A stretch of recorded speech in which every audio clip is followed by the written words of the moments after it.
Hello everybody, welcome back to my YouTube channel. I am Aiden Cossack, and today we are here to talk about one of my most anticipated movies of the year, Detective Pikachu.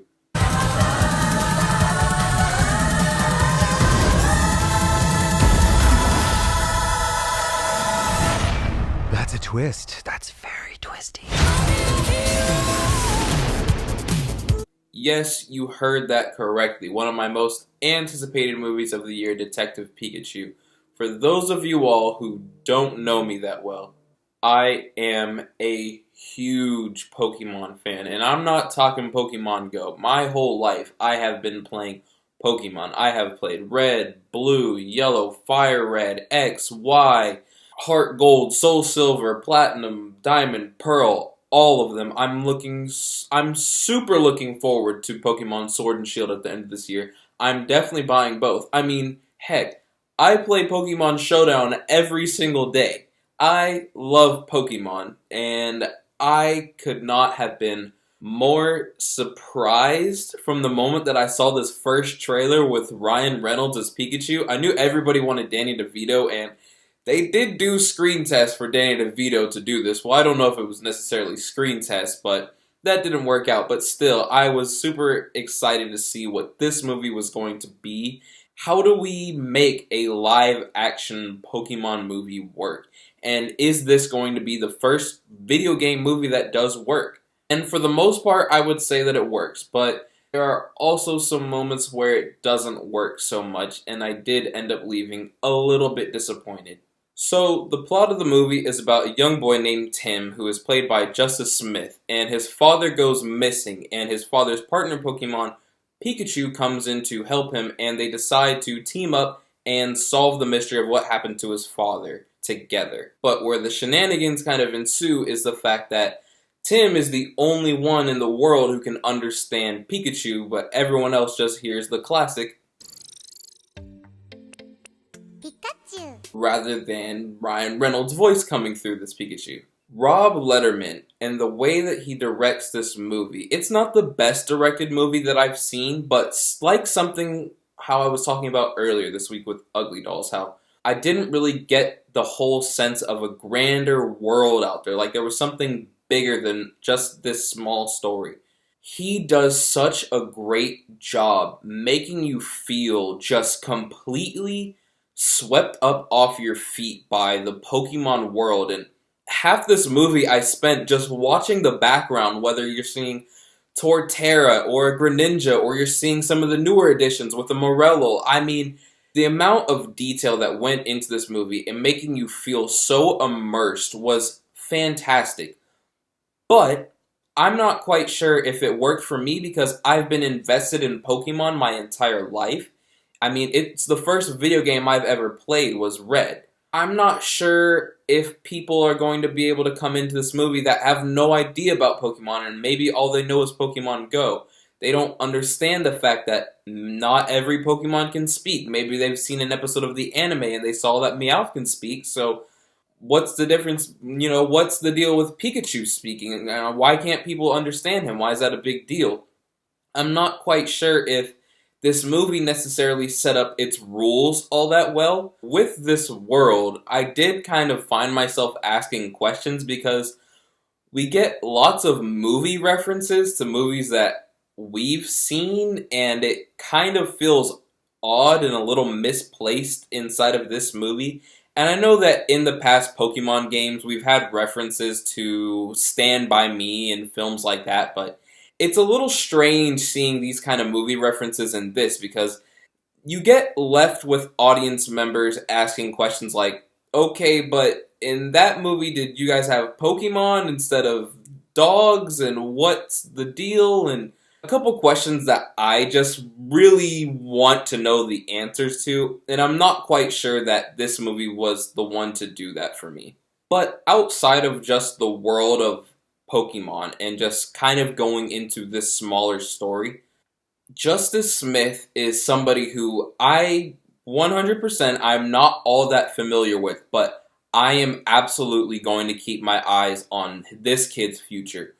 He carries this movie on his back. He is amazing. For our main human character, in a movie titled Pokemon Detective Pikachu, if you're gonna spend any time with a human in this movie, you want to make it count. And he 100% moves you as an audience member, and he definitely makes it count. But, like I said, this movie is called Detective Pikachu, and Ryan Reynolds is the one who steals the show. Now, we all have seen Deadpool, and we all know how great Ryan Reynolds is as Deadpool, but he brings that same comedic timing and that same wittiness that he has with Deadpool to Pikachu for a much younger audience, and it really works. I didn't know how I would feel about a cussing, caffeine-addicted Pikachu, but it actually works for this movie. And the banter between him and Justice Smith is just what really makes this movie. These two click so well, and every scene between them is just, no pun intended, it's electric.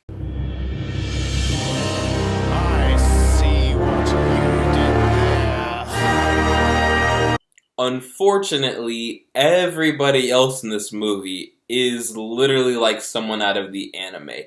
They're either phoning it in, whether it's Ken Watanabe, and I love that man. He is so great, but he doesn't really seem like he cares to be in this movie. The villain of this movie is just lame and bland and so cookie cutter. And there is a female lead in this movie who is Catherine Newton, who is the lead that I'm talking about, is just so cartoony in certain scenes of this movie, but also at times she matches Justice's energy, and it's kind of weird seeing her flip-flop. It was almost like they were going for this really strange, off-the-wall, kooky kind of character, and they went in for reshoots, and they're like, that doesn't work, let's level it back down.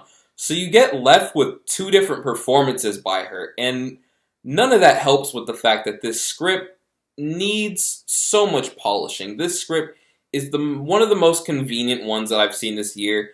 Characters just kind of show up in places that they have no right being in, or they stumble across situations that are, like I said, just way too convenient. The dialogue also isn't the best. Although the scenes between Pikachu and Tim are great, a lot of the comedy in this movie does kind of fall flat, or it really hits. But there's a weird line that they're playing with. They're playing with aiming jokes at 7-year-old kids and aiming jokes at people like us.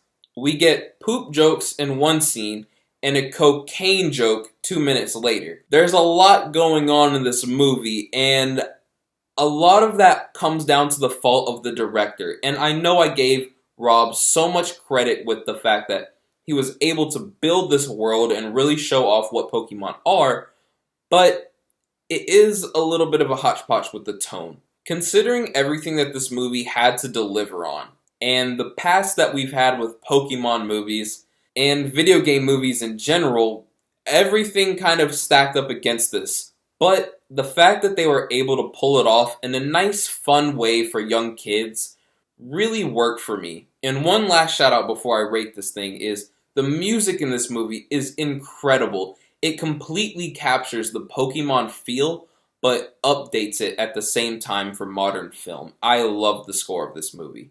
Overall, the movie does work, but it definitely suffers due to a lackluster script and a story that we've seen over and over and over again, and one of the worst plot twists I've seen at this end of this movie. I'm super curious where this franchise goes from here with this plot twist, because it kind of takes the whole premise of this movie and takes away everything that kind of made it special. So I'm curious to see where we go in the future. I think that this franchise would really benefit from a Phil Lord and Chris Miller kind of a touch on it.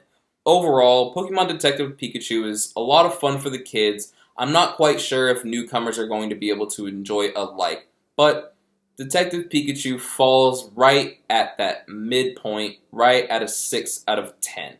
But thank you guys so much for watching. Please be sure to subscribe, like, comment down below. Let me know what your favorite Pokemon is, if you know what your favorite Pokemon is. I know what mine is. Mine is the Chimchar evolution line. First Pokemon I ever picked, Sinnoh region, Gen 4 for life. Love my boy Infernape. Also, leave your thoughts down below about if you're looking forward to this movie. Did you see this movie? How do you feel about this movie? All that great stuff. Please be sure to hit the social media in the links down below. Also hit the notification bell so that way you guys can stay up to date with every video that I have coming forward and everything else going on with this YouTube channel in the future. And thank you guys so much for watching.